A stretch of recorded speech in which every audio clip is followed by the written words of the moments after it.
അശ്വതി നക്ഷത്രത്തിൽ ജനിച്ചവർ സുന്ദരന്മാരും പ്രായേണ ആരോഗ്യവാന്മാരുമായിരിക്കും. എല്ലാ കാര്യങ്ങളിലും സാമാന്യത്തിൽ കവിഞ്ഞ അറിവും ഓർമ്മശക്തിയും വിവേചന സാമർഥ്യവും ഇവരിലുണ്ടായിരിക്കും. ചൈതന്യമുള്ളതും വിശാലങ്ങളുമായ കണ്ണുകളും വിസ്താരമുള്ള നെറ്റിയും ഉയർന്ന നാസികയും പ്രശാന്തഗംഭീരമായ മുഖഭാവവും ഈ നക്ഷത്രക്കാരുടെ പ്രത്യേക ലക്ഷണങ്ങളാണ്. ഏതു കാര്യത്തിലും വളരെ ആലോചിച്ച് സാവധാനം ഇടപെടുന്ന കൂട്ടരാണിവർ. പെട്ടെന്ന് ഒന്നിലും എടുത്തു ചാടുകയോ വികാരങ്ങൾക്ക് അത്ര വേഗം വശംവദരാകുകയോ ചെയ്യാറില്ല. എന്നാൽ ആലോചിച്ചോ അല്ലാതെയോ ഏതെങ്കിലും ഒരു നിലപാട് ഇവർ സ്വീകരിച്ചു കഴിഞ്ഞാൽ എന്തെല്ലാം കഷ്ടനഷ്ടങ്ങൾ സംഭവിച്ചാലും അതിൽ നിന്ന് മാറാത്ത ഒരു സ്വഭാവവും ഇവരിൽ കണ്ടുവരുന്നുണ്ട്. സ്വഭാവത്തിൽ ഇവർ വളരെ ശാന്തന്മാരായി തോന്നാമെങ്കിലും ആർക്കും പിടികൊടുക്കാതെ കാര്യം നേടുവാനുള്ള സാമർഥ്യവും ആരുടെയും നിർബന്ധത്തിനോ ബലപ്രയോഗത്തിനോ വഴങ്ങാത്ത മനസ്സും നിശ്ചയദാർഢ്യവും ഈ നക്ഷത്രക്കാരുടെ പ്രത്യേകതകളാണ്. വിശേഷിച്ച് മേടം, മിഥുനം, ചിങ്ങം, തുലാം, ധനു, കുംഭം ഈ മാസങ്ങളിൽ ജനിച്ച അശ്വതി നക്ഷത്രക്കാരിൽ മേൽപ്പറഞ്ഞ സ്വഭാവം മുന്തി നിൽക്കുക തന്നെ ചെയ്യും. ആശ്രിത വാത്സല്യവും തങ്ങൾ സ്നേഹിക്കുന്നവർക്ക് വേണ്ടി അവരുടെ ഏത് ആപൽഘട്ടത്തിലുമുള്ള സേവന സന്നദ്ധതയും ഇവർക്കുള്ള വിശിഷ്ട ഗുണങ്ങളാകുന്നു.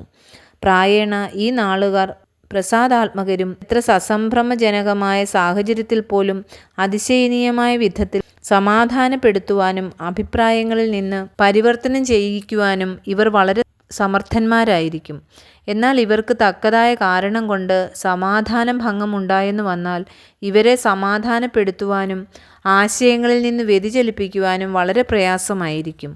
ഇവരിൽ ദൃഢമായ ഈശ്വരവിശ്വാസം കാണപ്പെടും. എന്നാൽ മതപരമോ ദൈവികമോ ആയ അന്ധവിശ്വാസങ്ങൾക്ക് അതീതമായിട്ടാണ് മിക്കവാറും ഇവരെ കണ്ടുവരുന്നത്.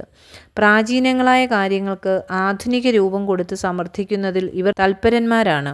കുടുംബകാര്യങ്ങളിൽ യാഥാസ്ഥിതികത്വവും സുഹൃത്തുക്കളിൽ ഉൽപ്പതിഷ്ണുത്വവും ഒന്നുപോലെ ഇവർ പുലർത്തിപ്പോരുന്നു. ചിന്താശീലരും ചിലപ്പോൾ യുക്തിവാദികളുമായ ഇവർ സാഹിത്യാദി പ്രൗഢകലകളിൽ വാസനയുള്ളവരും സംഗീതം മുതലായ ലളിതകലകളിൽ രസികന്മാരുമായിരിക്കും.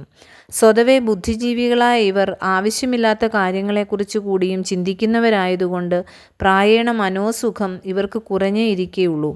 ബുദ്ധിപരമായ പ്രവർത്തനങ്ങളിൽ ഇവർക്ക് സാമർഥ്യവും പുരോഗതിയുമുണ്ട്. ഏകദേശം 30 വയസ്സുവരെ ഇവർക്ക് പല വിധത്തിലുള്ള പ്രതിബന്ധങ്ങളെയും ക്ലേശങ്ങളെയും തരണം ചെയ്യേണ്ടതായി വരും. അതിനുശേഷമാണ് ഇവർക്ക് സ്വതന്ത്രമായ അഭിവൃദ്ധിക്കാലം ഉണ്ടാകുന്നത്. ഇത് ഏതാണ്ട് 50-55 വരെയും നിൽക്കും. അതിനുശേഷം ഇവർ മിക്കവാറും പ്രവർത്തന രംഗങ്ങളിൽ നിന്ന് പിന്മാറുകയാണ് ചെയ്യുന്നത്.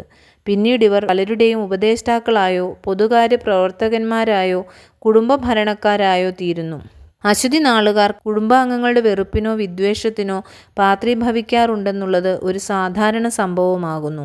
പിതാവിൽ നിന്നുള്ള ഗുണാനുഭവങ്ങളും ഇവർക്ക് പ്രായേണ കുറവായിരിക്കും. സഹോദരങ്ങളെ കൊണ്ടും മിക്കവാറും അങ്ങനെ തന്നെ. സ്വതന്ത്രമായ മാർഗത്തിലും പരിശ്രമത്തിലുമാണ് ഇവർക്കുള്ള എല്ലാ അഭിവൃദ്ധികളും സ്ഥിതി ചെയ്യുന്നത്. എന്നാൽ അന്യ ആളുകളെ കൊണ്ട് ഇവർക്ക് പല നന്മകളും ഉണ്ടാകാറുണ്ട്. ഇവർ സ്വതവേ അല്പം ലുബ്ധന്മാരാണെങ്കിലും അഭിമാനികളായതുകൊണ്ട് വലിയ ചെലവുകാരായിട്ടാണ് പരിണമിക്കുന്നത്. തന്നിമിത്തം സാമ്പത്തികമായ ഉയർച്ച യഥാർത്ഥമായ വരവിൻ്റെ കണക്കു വെച്ച് നോക്കുമ്പോൾ വളരെ കുറഞ്ഞേ ഇരിക്കുകയുള്ളൂ. ഏതായാലും ഇച്ഛാനുസരണമായ സുഖഭോഗാദികൾ അനുഭവിക്കുക എന്നുള്ളത് ഇവരുടെ പ്രഥമവും പ്രധാനവുമായ ഉദ്ദേശമായിരിക്കും.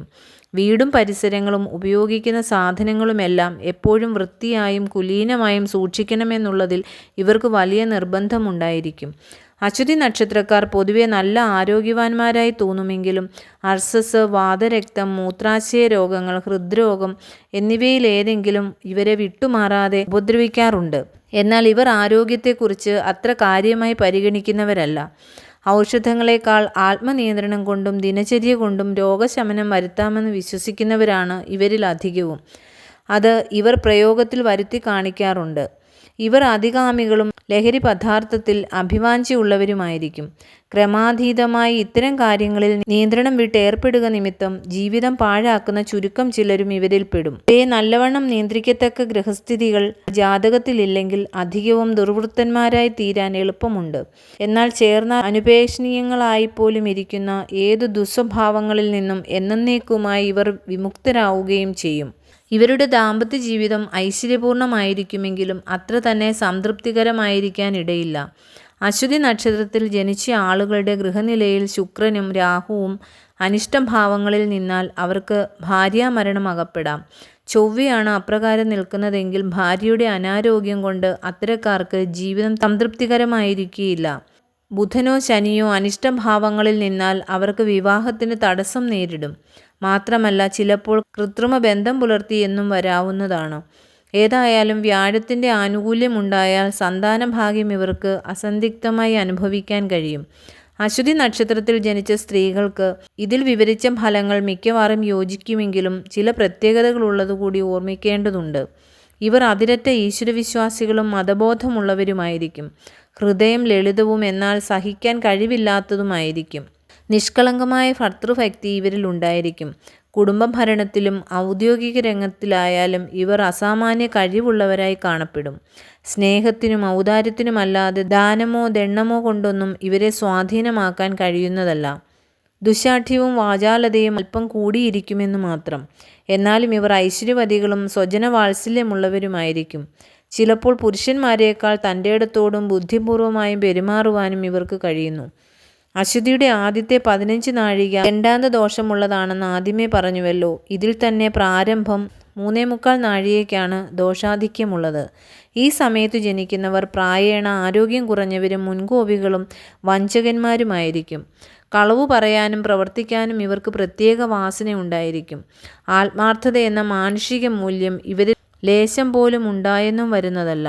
ഗണ്ടാന്തത്തിൽ ജനിക്കുന്നവരുടെ ജാതകത്തിൽ സൗഭാഗ്യ ലക്ഷണങ്ങൾ പ്രബലമായി ഉണ്ടായിരുന്നാൽ പോലും ഇവർക്ക് അനുഭവസുഖം താരതമ്യേന കുറവായിരിക്കും.